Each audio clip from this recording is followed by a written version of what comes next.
වදිමු සංසාරේ කවදනම් අපි ආයේ මිනිස් වෙලා උපදීද? මිනිස්සෙකුට ප්‍රියශීලී විදිහට කතා කරන්න පුළුවන් වෙන්නේ මිනිස්සු වෙලා ඉපදුනොත් විතරයි. අඬ දබර වෙන්න කෑකෝ ගහන්න ඒවට ඕන තරම් ආත්ම තියෙනවා. දැන් බල්ලෙක් තව බල්ලෙක් දැක්කහම මොකද කරන්නේ? අපි වගේ කොහෙද යන්නේ කියලා අහනවද? බුරාගෙන පනිනවා. හපන්ඩොට්ටු වෙනවා.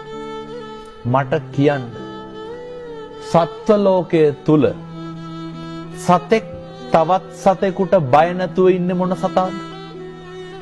හැම සතෙක්ම ඉන්නේ තවත් සතෙකුට බයෙන්. හැම සතෙක්ම ඉන්නේ තවත් සතෙකුගේ ග්‍රහණයට ලක් වෙයි කියලානේ.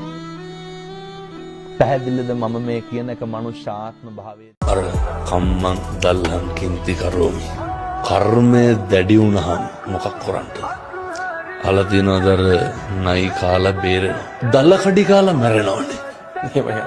බුදුහාමුදුරුවෝ අහනවා කර්මය දැඩි වුණාම මොකක් කරන්නද?